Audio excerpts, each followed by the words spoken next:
do negócio em si. O empreendedor se trata principalmente de mentalidade, habilidades e regras diferentes. Um pequeno negócio não segue as mesmas regras de um grande negócio. O empreendedor é, antes de tudo, uma questão de pensamento, habilidades e regras. E dependendo se você é um empregado ou tem um pequeno negócio, as regras são diferentes. Os pensamentos são diferentes. As habilidades são diferentes. As pessoas ricas costumam dizer: não digam isso a eles, Roger. Sim, sim, sim. Não compartilhem o que sabem. Mantenham-nos na pobreza. Meu pai era presidente da educação, PhD, tudo isso. Eu voltava para casa e perguntava a ele: por que não aprendemos sobre dinheiro na escola? Ele olhava para mim e dizia: porque o governo não nos permite ensinar esse assunto. O governo nos diz o que podemos ensinar e o que não podemos ensinar. Eu achava isso estranho. Eu dizia: mas não vamos à escola para aprender sobre dinheiro? Ele dizia: não. Seu objetivo é conseguir um emprego. Eu retrucava: mas você consegue um emprego para ganhar dinheiro. Ele dizia: não. Você só deve conseguir um emprego. Eu argumentava: não, não. O propósito de um emprego não é ganhar dinheiro? Ele concordava: você está certo. Eu dizia: então por que não aprendemos apenas sobre dinheiro? Podemos pular a parte do emprego, certo? Ele ficava frustrado e dizia: se você quer aprender sobre dinheiro, por que não pergunta ao pai do seu melhor amigo sobre dinheiro? Eu questionava: por quê? É o Mike, eu explicava. Eu perguntava: por que devo perguntar a ele? Ele respondia: porque o pai do Mike é um empreendedor. Eu perguntava: e você, o que é? Ele dizia: sou um empregado, sou um funcionário do governo. Eu indagava: qual é a diferença? Ele explicava: a diferença é que um empreendedor precisa entender sobre dinheiro, senão não será um empreendedor. E continuava: um empregado não precisa entender nada sobre dinheiro, porque o governo cuidará disso e a empresa também. Então, eu, apenas uma criança, estava completamente confuso. Mas eu fui até o escritório do pai do Mike, bati na porta e disse: ei, estou aqui, tenho 9 anos, me ensine sobre dinheiro. Ele disse: entre, garoto. Foi assim que a história de pai rico, pai pobre começou. E finalmente, com muita persistência, meu pai rico começou a me ensinar sobre dinheiro com uma condição: ele nunca me pagaria. Ele dizia: no momento em que eu te pagar, você pensará como um empregado. Era essa a lição: os empreendedores trabalham de graça. E agora eu tinha 9 anos e minha cabeça estava prestes a explodir. Ele acrescentava: você nunca ganhou um salário, entende, garoto? Eu respondia: entendi.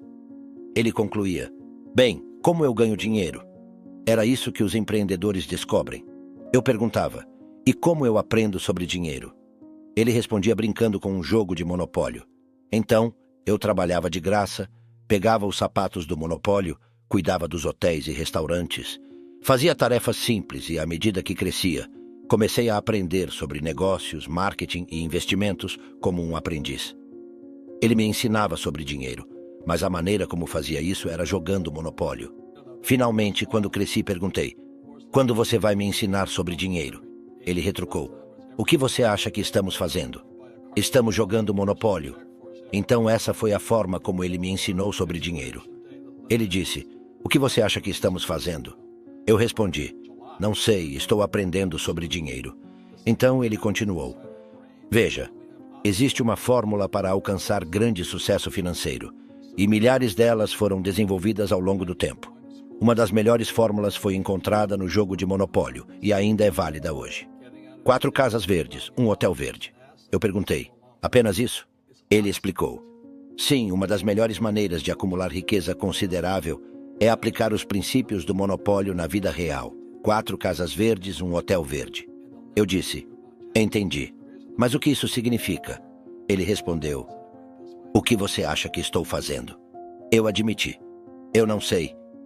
Então ele me levou para mostrar suas propriedades verdes. 10 anos depois, quando eu tinha 19 anos e estudava em Nova York, voltei para o Havaí. Nessa época, Rich Dad havia adquirido um grande pedaço de terra no coração de Waikiki Beach. Se você for a Waikiki Beach hoje, verá o Hotel Regency de luxo. Era a propriedade dele, assim como o jogo de monopólio. Eles adquiriam ativos e cresciam. Ele mantinha o que chamamos de uma assemblagem de propriedades, porque naquela época, Waikiki era apenas uma pequena cidade à beira-mar com terra e água. Ele comprava uma propriedade, depois outra, até que com o tempo montou uma grande propriedade. Ele e a Hyatt construíram um hotel gigante nela. E mais tarde, ele vendeu por 800 milhões de dólares. Foi assim que aprendi sobre dinheiro. Escrevi Pai Rico, Pai Pobre, porque sabia que um momento como esse estava chegando. E nunca antes tínhamos enfrentado algo assim como sociedade. Estamos vivendo um tempo espetacular, mas também o mais perigoso. É uma época única, com uma economia global interligada, redes sociais e desafios sem precedentes. Estou animado, pois ganho mais dinheiro quando as coisas caem, mas estou preocupado com a pessoa comum. Muitas pessoas já estão passando por dificuldades. Empresas estão demitindo e o dinheiro não está fluindo. Receio que a situação piore. O que podemos fazer pelos trabalhadores médios e pequenos empresários nos próximos 3 meses, quando a situação não parece boa? As pessoas estão sendo demitidas, empresas estão enfrentando dificuldades. Como podemos lidar com isso?